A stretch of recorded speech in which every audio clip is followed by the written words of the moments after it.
అమెరికాలో ఉన్న statue of Liberty మీకు తెలిసే ఉంటుంది. అది 1885 లో ఎలా ఉంది, ఇప్పుడు ఎలా ఉంది. ఈ మధ్యలో స్టాచ్యూ ఆఫ్ లిబర్టీ కలర్ ఎప్పుడు చేంజ్ చేశారు అనుకుంటున్నారా? బట్ దాన్ని ఎవరు చేంజ్ చేయలేదు, దాని అంతా అదే చేంజ్ చేసుకుంది. నిజానికి స్టాచ్యూ ఆఫ్ లిబర్టీ మొదట్లో రెడ్ అండ్ కాపర్ కలర్ లో ఉండేది. ఇప్పుడు ఇది ఇలా కలర్ చేంజ్ అవడానికి రీజన్ ఈ స్టాచ్యూని కాపర్ మెటల్ తో తయారు చేశారు. ఈ copper oxygen, water, sulphur dioxide తో రియాక్ట్ అయ్యి ఈ statue original colour red and copper brown ఇలా బ్లూ అండ్ గ్రీన్ కలర్ లోకి మారిపోయింది. ఈ ప్రాసెస్ అంతా కూడా జస్ట్ 1 or 2 years లో జరిగిపోలేదు. 100 years కంటే ఎక్కువ సంవత్సరాలు ఈ కెమికల్ రియాక్షన్స్ జరగడం వల్ల స్టాచ్యూ ఆఫ్ లిబర్టీ ఈ కలర్ లోకి వచ్చింది.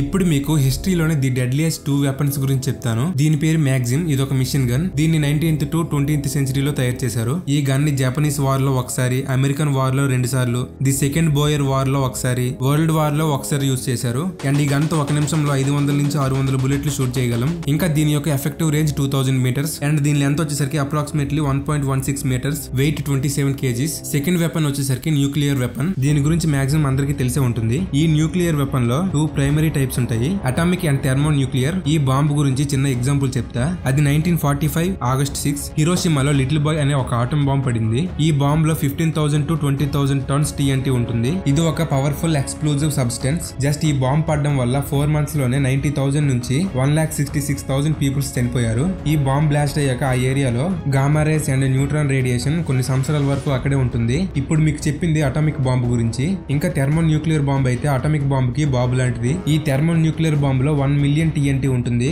ఇది గాని బ్లాస్ట్ అయితే దీని యొక్క డ్యామేజ్ ఎంత ఉంటుందో మీ ఇమాజినేషన్ కే వదిలేస్తున్నా. మీరు చాలా సార్లు డాక్టర్స్ ఇంజెక్షన్ ని ఈ విధంగా కొట్టడం గమనించుంటారు. చాలా మంది దీన్ని డాక్టర్ యొక్క స్టైల్ అనుకుంటారు, కానీ అలా చేయకపోతే ప్రాణాలకే ప్రమాదం. అది మీకు తెలుసా? డాక్టర్ మెడిసిన్ ని ఇంజెక్షన్ లోకి ఎక్కించినప్పుడు ఆ లిక్విడ్ లో చిన్న చిన్న ఎయిర్ బబుల్స్ ఏర్పడతాయి. ఆ ఎయిర్ బబుల్స్ ని క్లియర్ చేయడానికి ఇంజెక్షన్ ని ఈ విధంగా కొట్టి కొంత లిక్విడ్ ని బయటికి పుష్ చేస్తారు. ఒకవేళ అలా చేయకుండా డైరెక్ట్ గా ఇంజెక్షన్ చేసేస్తే ఆ ఎయిర్ బబుల్స్ మీ నరాల్లోకి ఎంటర్ అయ్యి బ్లడ్ పాస్ అవ్వకుండా బ్లాక్ చేస్తాయి. అలా బ్లడ్ పాస్ అవ్వకపోతే ప్రాణాలకే ప్రమాదం. పొరపాటును కూడా మీరు ఖాళీ ఇంజెక్షన్ ని ఏమీ అవ్వదులే అని ఎయిర్ తో పొడుచుకోకండి. అలా ఎయిర్ ని బాడీలోకి ఇంజెక్ట్ చేసుకుంటే ఏం జరుగుతుందో మీకు ఈ పాటికి అర్థమై ఉంటుంది. మీరు మార్నింగ్ లేవగానే బ్రష్ చేసినప్పుడు ఏ హ్యాండ్ హెల్ప్ తీసుకొని బ్రష్ చేస్తున్నారు? కామెంట్ చేయండి. మార్నింగ్ లేవగానే మీరు రైట్ హ్యాండ్ హెల్ప్ తీసుకొని బ్రష్ చేస్తే ఒకసారి లెఫ్ట్ హ్యాండ్ తో ట్రై చేయండి. ఒకవేళ మీరు లెఫ్ట్ హ్యాండ్ తో బ్రష్ చేస్తే ఒకసారి రైట్ హ్యాండ్ హెల్ప్ తీసుకొని బ్రష్ చేయండి. ఇలా చేతులు మార్చి చేయడం వల్ల డే స్టార్ట్ అవ్వడంతోనే ఒక ఫ్రెష్ ఫీలింగ్, ఏదో కొత్తగా సాధించామనే ఫీలింగ్ కలుగుతుందంట.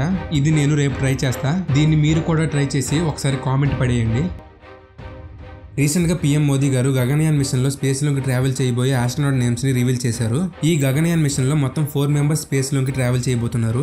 ఈ 4 members ఎవరెవరంటే శుభాంశు శుక్లా వింగ్ కమాండర్, ప్రశాంత్ నాయర్, అంజిత్ కృష్ణన్, అంగత్ ప్రతాప్ ఈ ముగ్గురు గ్రూప్ కెప్టెన్స్. ఈ గగనయాన్ మిషన్ ని 2024 లో ఆ 2025 లో లాంచ్ చేయబోతున్నారు. ఇంకా డేట్ ఫిక్స్ అవ్వలేదు. ఈ గగనయాన్ మిషన్ యొక్క ఉపయోగం ఇండియా కూడా స్పేస్ లోకి మనుషులు పంపించగలదని తెలియజేయడానికి ఈ మిషన్ ని స్టార్ట్ చేశారు. ఇదే ఈ మిషన్ యొక్క ఉపయోగం. ఈ స్పేస్ రాకెట్ లాంచ్ అయ్యాక 400 kilometers ఆల్టిట్యూడ్ లో 3 days ట్రావెల్ చేస్తుంది. ఆఫ్టర్ 3 days భూమి లోపలికి వచ్చి సముద్రంలో ల్యాండ్ అవుతుంది.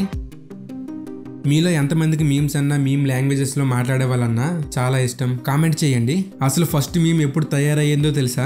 1919 year 1920 year మధ్యలో ఫస్ట్ మీమ్ తయారయ్యింది. ఇప్పుడు మీకు స్క్రీన్ మీద చూపిస్తుంది అదే మీమ్. ఈ మీమ్ ని ఒక పేపర్ మీద డ్రా చేశారు. ఇది ఎక్స్పెక్టేషన్స్ వర్సెస్ రియాలిటీకి చెందిన మీమ్. బట్ అప్పట్లో ఈ మీమ్ ని ఇంటర్నెట్ లో అప్లోడ్ చేయలేదు. కానీ ఇంటర్నెట్ లో మొట్టమొదటిగా అప్లోడ్ అయిన మీమ్ ఇది.